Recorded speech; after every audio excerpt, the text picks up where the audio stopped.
labantwana basekhaya abantwana bamake siyayibonga inkosi yasezulwini bonke labashonele labasemandini nabasesibhedlela nalaba netinkinga labanato sifuna kusho ukuthi anikaphumi ku database yaNkulunkulu uyanithanda uNkulunkulu ngaze ngakhumbula nangi umhlabeleli lethu uyangithanda ubaba ngeinhlavu yeso lakhe so uyaqabanga uNkulunkulu ngani futhi uthi encwadini yaJeremiah ngiyawadi emacebo lengiwacabangako ngawe akasho ukuthi nginamacebo kodwa uthi ngiyawadi ngiyawadi emacebo lengiwacabangako ngani so nasekhaya uNkulunkulu uyaqabanga ngawe noma ngabe simo singalendlela sifuna kusho ukuthi loshonele duduzeka losenkingeni yethembe inkosi yasezulwini inamandla lamakhulu haleluya ngiyacela ke egameni lika Jesu ukuthi uNkulunkulu akasisite sisaqala nayi imessage sivala lo July siyamvala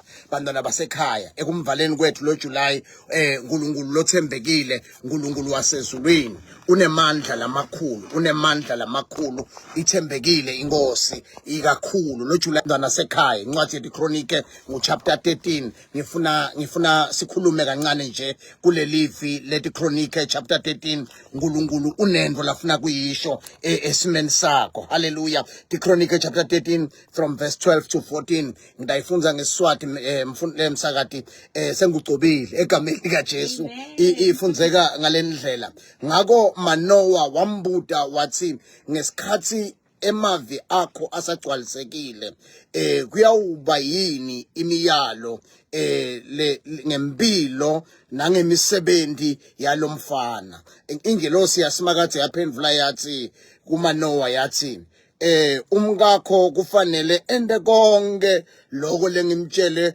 kona kufanele angadli lutho loluhlutwe emvinini asithandaze babe egameni lika Jesu live lakho leli liyaphila lifakazele egameni la Jesu Kristo amen Mntwana sekhaya namhla ngifuna sibukisane kunaso isihloko lesithi teach me Lord how to handle your treasures teach me Lord how to handle the gifts that you have given me teach me Lord how to handle whatever Lord you have given me ngifundzise Nkosi ukuthi ngikubambe njani ngikuphathe njani lokho longiphathise kona ngikuphathe njani lokho longiphe kona angikhulume namhlanje ngithi baningi umsakati lababulewe ema blessings ngiyathi ukuthi labanye ngeke bavumelane nami baningi lababulawe ngema blessings because ema blessings afike kumuntu longanayo indlela ngivame ukuthi naku business uma ungayo check i business plan kuneligama linye lelibalekile la business plan the how part utawenda njani ngiloko lokumqoka kakhulu noma ngathi unayo uyayifuna imali but utawenda njani nase unale mali kumbe utawenda njani kuze wakhe le mali namhlanje ngitothini mntwana sekhaya asesinakelo how because it's very much important la sifunze khona liBhayibheli lithi kunengelosi leyafika kumkaManoa yafika yathola umkaManoa liBhayibheli lithi umkaManoa bekangabatholi bantwana besibaletho sakhe besivaliwe teach me Lord how to handle your blessing teach me Lord how to handle your great mantle liyafika lengelosi ifika kuye ithi utawuthola umntwana but lo mntwana is not just an ordinary child lo mntwana lo utaba umnaziri kaNkulunkulu he will be a Nazarite uthi nakakhuluma naye uthi lalela ke ngokutshela lo mntwana ngifuna umphathe kahle lo mntwana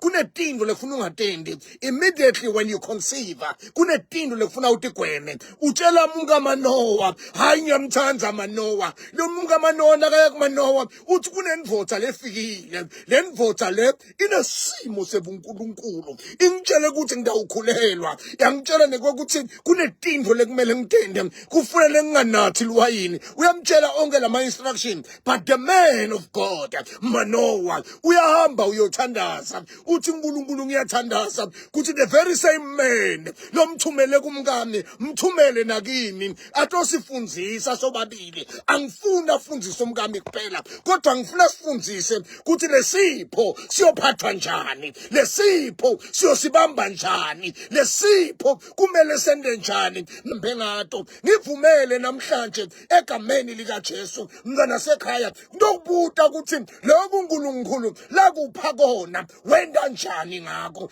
Sibabonile bantu bafundisi sebayekela nekushumayela bayoncenga ngama-worshipper, bayoncenga abahlabeleli endlini yekuthandaza ngoba lesipho siwele emzini longakatholi lithuba lekuthi teach me Lord how to handle this gift. Sibabonile bantu libandla lima athi ngeke bende lutho ngaphandle kwami. Sibabonile badubalite bayohlala emakhaya ngenxa yokuthi kunesipho laniketwa sona, kodwa the how part yekuthi lesipho ngiyosebenzisa njani. Namhlanje ngicela kunceda libandla, ngicela kukunceda nawe wena lothi ubitiwe, nawe wena lothi uphathisiwe. Asengikuthele akusiko kwakho awukaqualify tipho taNkulunkulu ati qualifyelwa, kodwa kungenxa yemusa waNkulunkulu, kungenxa yepurpose yaNkulunkulu. Kungako na usithola lesipho how uyobuta how must I behave, kumele ngiphathe njani, kumele ngisiphathe njani lesipho. Ngeke ube ngumprofeti kodwa ugcwale etinzabeni, ngeke ube umprofeti kodwa ungabi nesifuba. Kunendlela yekuphatha tinto taNkulunkulu, kunendlela yekuphatha the treasures of God. Namhlanje ngifuna ukukhuluma nemuntu egameni lika Jesu. LiBhayibheli lithi Jesu ngalenye ilanga ubala umfanekiso we-prodigal son. LiBhayibheli lithi the prodigal son yaqela lifa kubabe wayo. Labaningi sesishumayelile kakhulu sathi le ndodana was wrong kufuna lifa kubaba wayo, but namhlanje mina ngiyakutshela ngithi this man was correct because bekade kuthi kubaba wakhe kunani. Sihamba nebantu labangadi kuthi la kule kingdom kunani. Sihamba nebantu kungako babona nabaqakeka bayahamba bayeveni bayofuna lisite eveni bayofuna ama-advice eveni because abathi kuthi la kule kingdom kunani. Le ndvodzana iye kubabe ngoba iyathi kuthi kunekwami loku kubabe, ngine portion yami le kubabe. Athi lo hlabele lakho ifa lethu ligciniwe lingethintwe ngamasela. Asengimemedele namhlanje le ndvodzana yaba right kucela lifa layo kubabe. Into leyahlula le ndvodzana kwaba kuhlala nababe nanoma lifa selitholile. LiBhayibheli lithi nakathatha nakasuka kubabe kunanale how part leyahlula le ndvodzana, kanti kube le ndvodzana yathatha le lifa yahlala yabuka babe kuthi uliphatha njani lifa, yabuka babe kuthi utenda njani tinto, yabuka babe kuthi yini wisdom leyende babe wagcina lo mqebo kwaze kwaba nginamhla. Kodwa inkinga yendvodzana yasuka kubabe, nayisuka kubabe LiBhayibheli lithi sibe inikiwe sabelo sayo kodwa yasimosha. Sibabonile bantu bamosha tabelo tako. Ubonile nawe kuma television bantu bakhuluma kuthi benginemali lengaka kodwa ngabe sengiyayimosha ngayidlaphata, ngashoda ngani ngade how part, ngashoda ngani ne-wisdom yekuthi how to keep it, how to multiply it. Asengikhulume namhlanje kuthi mntwana sekhaya le tinto taNkulunkulu tinendlela yekutiphatha, tinendlela yekutigcina. Uthi ke nasafika Manoa kulakathandaza LiBhayibheli lithi lengelosi yabe seyiyafika, yafika futhi ku the very same woman, yafika kumkakhe the very same angel. LiBhayibheli lithi umkaManoa wagijima wayolandza Manoa wathi the man is appeared again. Yafika le ndvodza, nayifika le ndvodza lithi LiBhayibheli wabe sewuyayibuta uthi nguwe yini lokhulume nemngami. Le ndvodza yathi yebo ngimi. Wevakala Manoa athi akasho kuneligama lengithanda kaManoa akasho kuthi if the child is born or is being born, but uthi when. Hayi ngicela khuluma nemzalwane lokholwako thina lesikholwako we no longer use if but we use when. We don't, when the child is being born. Uma lo mntwana satel hayi nakungendeka lo mntwana atalwe sithi nase lo mntwana atelwe when the child is being born. what are the instructions? Nagathandaza Manoah.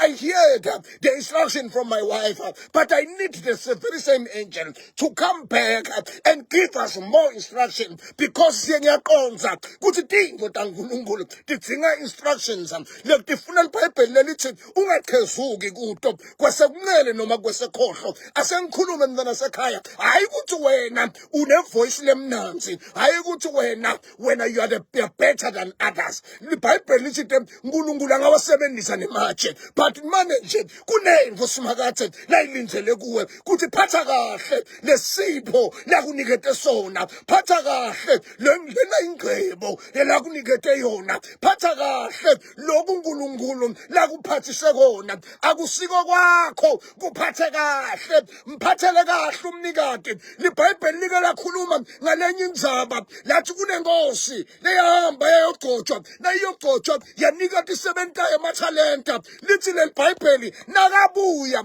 labanye bafika bathi unginike 5 sengimultiplyile sekayi-10, kodwa kwaba khona lothi wena ngiyakwazi unelunya ngilithukisile ngakuniketa lona lingenama-scratcher. Sibona abantu bahleli bayekelile kukhonda uNkulunkulu, kodwa uNkulunkulu baphathisile. Uyobutwa ngale sipho ngoba sisiso sakho, sipho sakho bekumelela ubuyela ekhaya, sibe sisebentile, sibe sibalanzile, sibe sibaqinisile. Kunebantu befuna bangatibulali ngenxa yalesipho sakho. Asengiyothandaza ngimane ngithandaze nawe seniyoshona lilanga mntwana sekhaya. Sinendlela yendlela lesiphatha ngayo letinto. Asengikhulume sizithandaza, hamba obuta Amnoni naThamari. Uthi kena kamkhulumisa wathi hamba ukhulumisa inkosi. Kunendlela lesenda ngayo kaIsrayeli, sinendlela lesiphatha ngayo lokhu uNkulunkulu lasiphe kona. Usibona nathi sishumayela kunetinto, there are terms and conditions. Kunetinto lesivinjelwe kudenda. Athi Phawula lengikuthanza kangisakwendi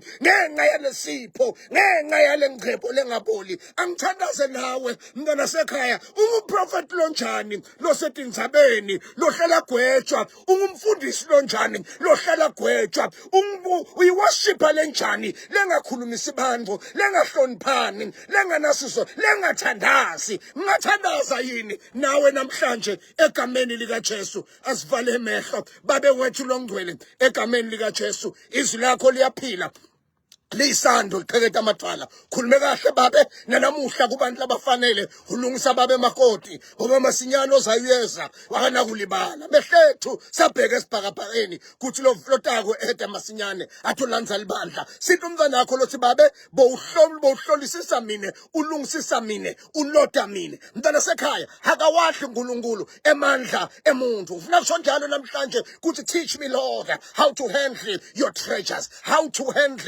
behave, how to do things, because masinyane I will be accountable. uNkulunkulu uyakuthanza, akawadli emandla umuntu. Be blessed, siyakuthanza kodwa simakathe ukuthanza kakhulu. Ungayekela ukuthandaza kodwa kunendlela lesiphatha ngayo tintfo taNkulunkulu. Busiseka in Jesus mighty name. Amen.